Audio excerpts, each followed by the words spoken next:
Well, hello, everyone, and welcome to the Digital Front Door. I'm your host, Scott Benedict, and I'm excited about our topic today because it's one of the key fundamentals for success, whether you are a retailer or a consumer brand in the world of digital and omni-channel retailing.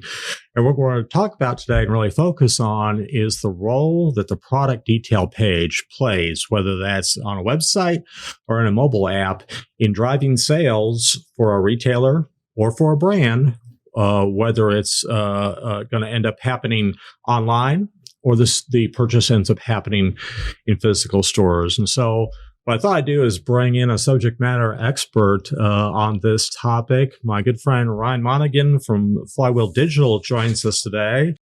Ryan, welcome. We're so happy to have you here. Thank you, Scott. It's a pleasure to see you. You bet. So why don't you start? Because I know you've been on with Andy Wilson before, but for folks in the audience maybe who have not seen you before, don't know who Flywheel Digital is, can you start with maybe a little bit of an introduction about you and about the company that you work with? Absolutely. So I lead our client services team for Walmart, which is a team of search and conversion experts that help brands grow their digital penetration and ultimately overall sales, which is an interesting topic that we'll get in today and how those two things relate and where the incrementality comes from. Absolutely. But yeah, Flywheel Digital is a retail company that happens to buy a lot of retail media, and we are helping brands go along that journey from just thinking of digital as a space where you buy ads to an omni-channel experience that drives conversion both in-store and online. Awesome. Well, so I mentioned in the introduction that we want to focus the conversation on the product detail page, and that feels like that may not be the most exciting or the sexiest element of digital retail, but it is kind of foundational, at least it is in my mind. Sure what is. are your thoughts in terms of what is the evolving role of the product detail page and kind of the work it does in helping to drive a sale online? Yeah, I mean, it's what creates the search grid, which is essentially the digital modular or the digital manifestation of a modular and an assortment that in Walmart's case, an in-store buyer curates. Right. So when you search paper towels, all that you see is the hero images of those items. And that's maybe why the detail page itself isn't as sexy to people, because you got to click on one of those hero images to get to the information. But it is sexy when you realize it drives conversion. Right. A lot of purchases do happen from the search grid. If you're buying canned peas, right, you don't need a ton of information. But if you're buying wireless headphones, you need a lot of information, right? So regardless of what category it is or how many people actually visit the PDP from the search grid, those consumers are the ones that need incremental information to feel good about putting that item in their basket. So that is your incrementality. And if a shopper goes to that page with a question that they cannot find the answer to, that is the fastest way to lose conversion online. That makes sense. It feels like one of the things that perspectives are evolving on is that the product detail page doesn't ultimately always drive an online purchase. In an omni-channel retailer like Walmart and Sam's Club, in many cases, it may be a research vehicle for an in-store purchase. Is that right? Absolutely. I mean, think about your shopping behavior. If you're looking for headphones or a new bicycle or something like that, how many retailer sites do you visit and how many carts do you load up that ultimately you end up abandoning, right? So, and then in the case of omni-channel retailers, how many of those carts do get abandoned online, but then do drive that ultimate purchase in store? If you're shopping for an expensive purchase or a category that you're new to, you want to get all that research done at home online, because the breadth of information available to you is wider than walking into a single retailer. Right. But ultimately, at least for me, I often like to go touch and feel that product before I buy it, especially if it's a high price point. So for something like a wireless pair of headphones at Walmart, I might load up that item into my cart on a couple different sites, but hopefully I do choose to convert on Walmart. And if I do so, I'm often walking into a Walmart store that has that item in stock, possibly on display, where I can interact with it physically. And I mean, you want to talk about conversion drivers. If you're walking into a store and putting headphones on your head, there's a decent chance that you're going to buy them. Right. And it feels like also the product detail page plays a marketing role as well as a merchandising or a purchase role, that a lot of marketing activity that happens online points somewhere, and it kind of is to that page, is it not? Absolutely. It happens in a number of ways. One, if you're driving off-site traffic to a PDP, that's the landing page for that DSP ad or off-site display ad. Marketers always want to tell a unified, consistent story for their brand. So the PDP becomes an opportunity, another touch point to enhance that consistent message or to continue to tell that consistent message. Right. And then you think about, we're going to talk about below the fold and rich media and enhanced content. Strictly in the digital world, if you navigate to a brand's page and you don't want that size or color or that model of headphones, to continue with the example, you can link other products in your brand to that page to ensure that if the consumer doesn't want to buy that one, you keep them in your brand. Right. You keep them in the ecosystem of products or brands or the category that they're in. Hopefully you still have an opportunity to win the sale from them, right? But yes, from a retailer standpoint, it's really important to keep them in the category and just ultimately drive conversion. And that's where that marketing message can be told, whether it's from the brand or from the retailer. Yeah, it feels like one of the challenges of digital versus physical retail is if you have a consumer in your physical store, their likelihood of walking out and going to another store, it's a little bit harder for them than to switch if they're in a digital experience. They could go from either one product to another or one retailer to another pretty fast, right? You don't have to get in your car and drive to another retailer. You just switch tabs in your browser, right? So yeah, the opportunity is greater, but the risk is greater too. Yes. And that's why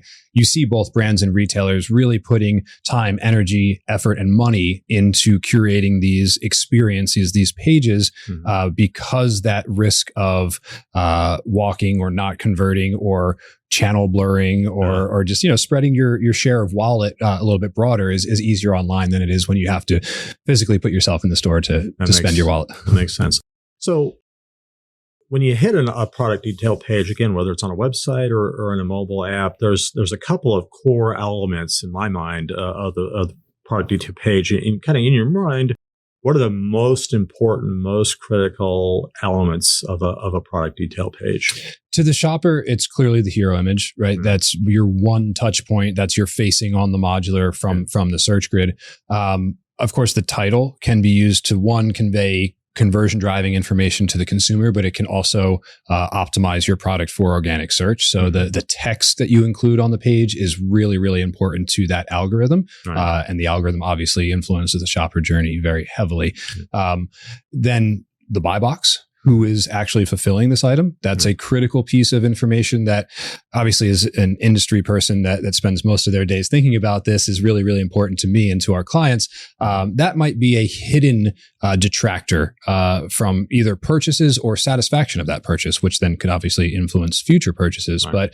But paying attention, that's a maybe pro tip to our listeners today. If you're shopping on Walmart, you want that item to be sold and shipped by Walmart.com or obviously a reputable seller, which is often indicated by that pro seller badge. That makes sense. The price point, right? Pricing still is at the sole discretion of the retailer, but marketplaces, the expansion of online marketplaces, whether it's at Walmart or purely or digital retailers that are purely marketplace, the pricing is dynamic. And so as we're looking down the PDP, that's obviously an element that is evident to the shopper, but there's just so many more things that go into or inputs that go into pricing these days when it's so easy to change prices in a digital world. And then obviously everything below the fold, right? You can do eye tracking studies. You can measure this empirically. Consumers interact with different pieces of the page differently. And not a ton of consumers go below the fold. But again, the ones that do are both your risk and your opportunity. Right. Once you get them there, they are clearly interested in buying your product. Right. If you give them the right information, you can significantly increase their chances of converting. And if you don't curate that message properly and completely, then you actually detract from your ability to convert that shopper. And you may send them off to look at another product, right? Very well could do that. Yeah. So one of the other elements that I get asked a lot about, and I hear a lot of questions about, is rich media, or I think in the Amazon universe, enhanced content may be the term that's used. Those are kind of interchangeable, but what is rich media? What defines rich media, and why is it important to a brand, to a retailer in driving a purchase? I would define rich media as something on the page other than static images and written text. So that can be the form of videos. That can be in the form of PDF files that tell you how to assemble the lawnmower that you just bought that's going to show up in a box on your front door. It can be tutorials. It can be recipes. It can be influencer content from a increasingly trusted source these days that can be aspirational in addition just to being educational.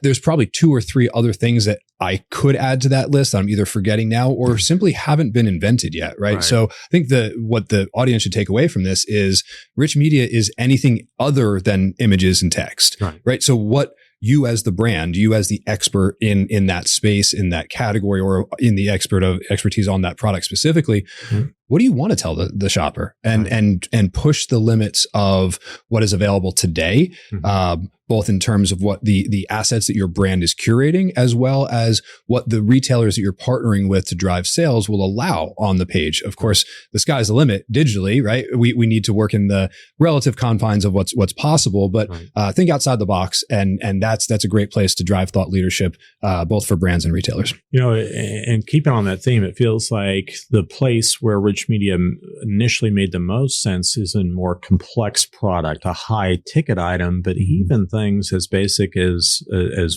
your weekly shopping trip, fundamental food and beverage, absolutely.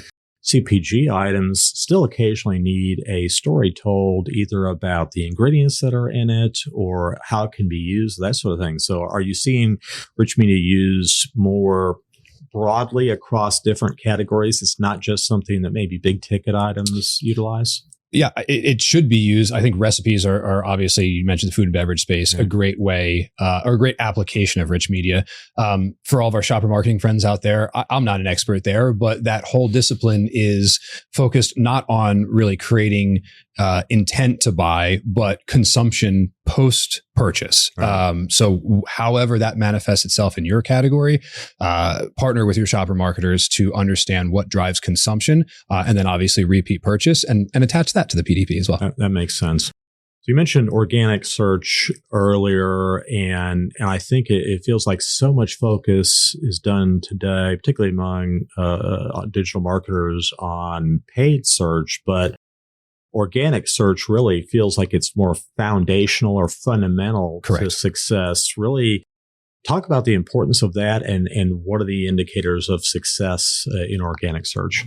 Everything we just talked about, the elements of the PDP are there to drive conversion, turn a click into a sale. That is the role of the organic algorithm. It's not to favor the highest price point or the highest margin or the favorite brand of the merchant that's curating that assortment. It is a digital category advisor. It's a robot. It doesn't think, it simply executes the inputs of the people programming the algorithm. And of course, at Walmart, I know this to be true. And I suspect that every good organic algorithm on any retailer website, its main intent is to turn clicks into conversions at the fastest rate possible. Getting more clicks is a separate discipline, but the algorithm measures the most popular products, and generally that's based on that conversion rate metric. Is there a connection between success in paid media and success in organic search? In other words, do you have to be good at one to be good at the other if you're a brand? I think you should be good at both. Yes. You can be good at one and not the other, and quite frankly, pay the price for it. So let's kind of dive into each of those. If you are solely focused on your organic optimization, your organic position, you are essentially eschewing the promotion element of retailing. Everybody wants to sell a higher velocity or sell more than they do today. Sponsored product, sponsored search, or retail media in general is the way to meaningfully change the velocity of your items by showing them to more shoppers. But that's really the intersection of organic and paid search there, is because if you are misappropriating your promotion strategy, in this case, your paid search strategy, you can show your item to a lot more shoppers. But if you do it wrong and you degrade that conversion percentage, you are actually therefore degrading your organic rank. The relationship between your current organic rank and your ability to access higher paid spots, or the price it costs to access those, are absolutely directly correlated. The higher up you are in the search grid, the less spots that you're jumping, the higher your expected click-through rate, and therefore the less expensive it becomes for your item to go from spot 10 to spot 1. It's also less incremental, right? We all want to maximize the head of our portfolio, but then also at the same time increase the position of our torso and tail. And so understanding where you are organically really should be the first step in defining your paid search strategy. Gotcha. And then measuring the interaction of those two will allow you to edit that and perfect it in the future. That makes sense. So a lot of conversation I hear talks about search terms broadly. Can you define kind of for the audience what is search terms? And there's different types of search terms. Just at a high level, what is that? Why is it important? A search term is any combination of words a human decides to type in that search box on whatever retailer they're on. So search terms are infinite. Of course, we as an agency and manufacturers should focus on the most important ones. But what are they, right? If you're shopping for paper towels or eggs, you pretty much know what is the most, how most people shop for those. An example I like to use is in the sauce category, right? I might call it pasta sauce. You might call it marinara sauce. Somebody else might call it tomato sauce. Understanding which on the platform that you're trying to sell on, which is the most popular, is really the first step. You alluded to different types of search terms. We segment them into branded and non-branded. Non-branded is that category term. It's paper towels or eggs. More of a generic term. Yes, exactly, generic. Anything with any term with a brand name in it obviously is branded search. Well, what does that matter to marketers or advertisers? When somebody is declaring their intent to purchase your brand, they do so by searching for your brand. If you don't convert them, it's probably a PDP problem or a pricing or a pack type problem. So that's why we as organic search experts, as well as advertisers, focus on those non-branded terms. That is the opportunity for you to steal clicks and sales and share from your competition, because the consumer is saying, show me all of the brands from this category and let me choose. And that's why both your organic and paid placements in those terms is where your incrementality lies. And if you are a brand, say you're a shopper marketer, and you know what terms consumers generally are searching for in your category or your product, are those always the same from one retailer to the next, or do they vary from one retailer to the next? They vary from one retailer to the next 100%. Okay. Why is a great question that I don't have an answer to. I don't know why more people search for pasta sauce on Kroger than they do on Walmart, and why marinara sauce is the number one term on. Obviously regional differences and dialects and preferences play a difference there for regional retailers. Right. Obviously, Walmart is not a regional retailer. They're quite ubiquitous at this point. So Walmart, I always say, is a great cross section of America, and you can learn a lot from that. You know shopper behavior. Right. Of course, most important is to understand what's happening in the present, but understanding the past and trying to predict the future from those trends. Why did it marinara sauce become number one when it was number 3 a year ago? Gosh, we'd have to get deep into the brains of Americans to really understand that, but it's fascinating. But it feels like if you have it figured out today, don't rest on your laurels, because to your point, what the term is that people are searching for in a particular category could evolve over time, right? Absolutely. Maybe 10, 15 years ago, cauliflower pizza crust wasn't a thing. It is very much a thing now, but it wasn't a while ago. So yeah, that's some of that shopper behavior that I mentioned. You can kind of think along with, right? What is that new and emerging trend that just popped up on your search frequency term list today that is very, very low today, but you need to pay attention to that, because if the consumer likes it and wants it and is searching for it, you as a manufacturer or a brand need to understand that. Right. If you're the one driving that trend, congratulations. Now it's time to invest in it. If you're not, you're behind, and you really should influence your innovation strategy there. Feels like you always need to be a student of search terms, no matter what your role is, just to make sure that you understand what the consumer is searching for and what's most relevant in whatever category you happen to be operating in, right? Absolutely. Same for branded terms too, right? If in a category, if you are the dominant share leader and the consumer is searching for competitive brands more often than yours, you have a problem. You can't control that on site, but you can influence that off-site through either display ads online or just the way that you influence that unaided awareness of your brand. Again, just a treasure trove of insights there for marketers. Makes sense. So there's a lot of talk about search algorithms and Walmart's search algorithms specifically. What should brands that work with Walmart and Sam's Club, what should they know about Walmart's search algorithms and how to kind of master success if they know and understand how Walmart's search works versus Amazon's or other retailers? That's a great question. We talked a lot about the PDP today and the shopper-facing elements, everything that the consumer interacts with. Right. That is only half the picture. Right. The other half, when we talk about algorithms, is the information that you feed it. Right. The algorithm doesn't know a coffee cup from a cell phone. You have to tell it that. It just sees a widget and an item number.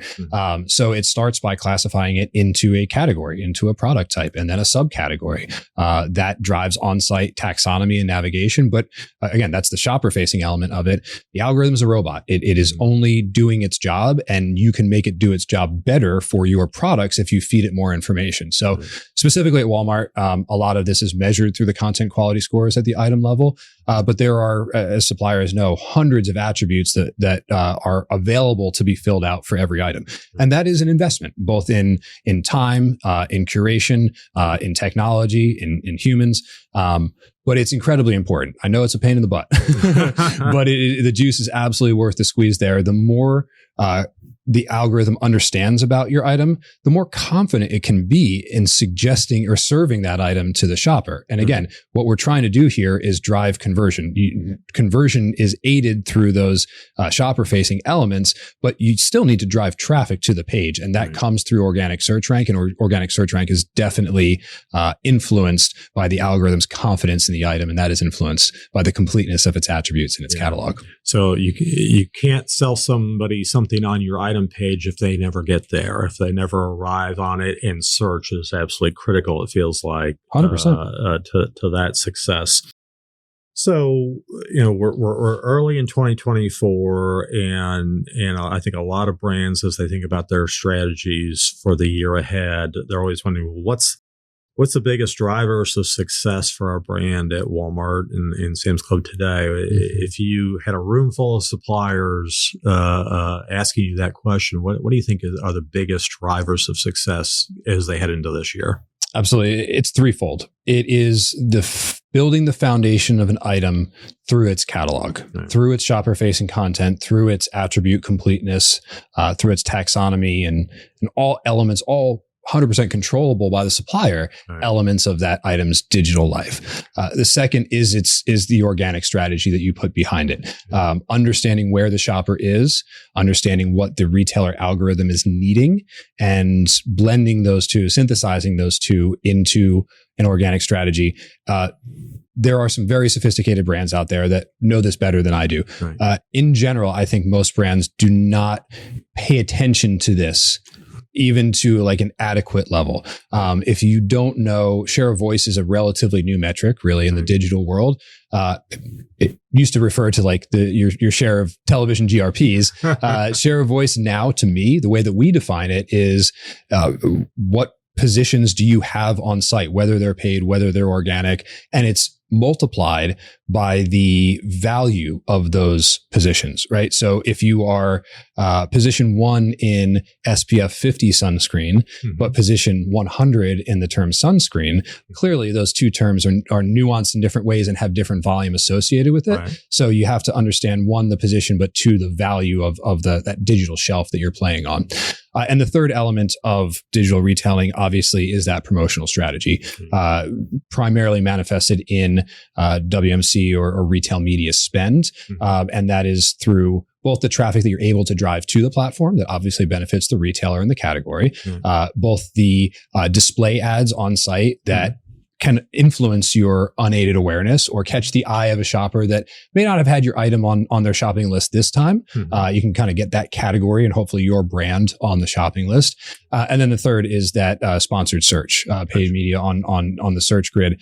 That is the ability, and this is really, suppliers should eat this up. If you're an in-store brick and mortar supplier, you only get to influence that modular once, maybe twice a year. Right. And if your item gets put in the upper right-hand corner, stuck behind a pole, you're kind of stuck there until the category advisors redraw that modular. Brands should eat this up because you get to influence that day in and day out. And it's a free market auction-based system. And anybody with a media budget can participate, and those with the most sophisticated strategy and tools and insights can dominate that space. So it's an incredible opportunity. I know most suppliers are aware of this and capitalizing on it to a certain extent, but as you can tell, I get pretty excited to help them along that journey, and I think we're pretty good at it. Awesome. I'll bet as you interact with a lot of brands, what is the one thing that maybe you encounter? Maybe it's a frustration that you wish brands knew but don't, or that you're constantly having to either remind them or educate them about it. That your in-store sales and share and success is not guaranteed online. We were talking about this before we started recording, that everybody is forced to organize their companies and their strategies and their funding and their personnel differently. And I know that most suppliers, especially at Walmart, come from a brick and mortar place, and that sometimes can lead their digital strategy. And in some cases, that's okay. They are generally the experts of the category, obviously the experts of their brand. But it's important to have a new perspective, a different perspective, sometimes a digitally native perspective in that strategy. And I'm not saying that one should dominate the other. The brands that I see it doing it the best are synthesizing, blending those strategies. And the ones that I see it doing the worst are quite frankly ignoring the digital side. Yeah. And it feels like they do so at their peril, at least in 2024 and beyond, right? Absolutely. The digital side is currently not the dominant share of your sales, but it is the dominant share of your growth and your incrementality. So, if you want to succeed in an omni-channel world, yes, you need to support the generally 85% of units that run through store, but you need to accelerate the velocity of those 15% of units that are transacted digitally, whether they're shipped to your home, delivered by an associate, or picked up by you at the store once you've transacted online. Awesome. Ryan, thank you so much for not only joining us, but for sharing your insights and your wisdom with our audience. We sure appreciate it. Thank you, Scott. It was great to see you. I really enjoyed it. I hope our audience really got a lot of great insights out of that, because this feels like these are all very fundamental elements of success, not only at Walmart and Sam's Club, but in retailing in general. And so, Ryan, thank you for joining us and sharing your thoughts with the team. Thanks, Scott. All right. That's our show for today. We hope you'll join us on the next episode of The Digital Front Door. I'm Scott Benedict. Thanks for joining us today.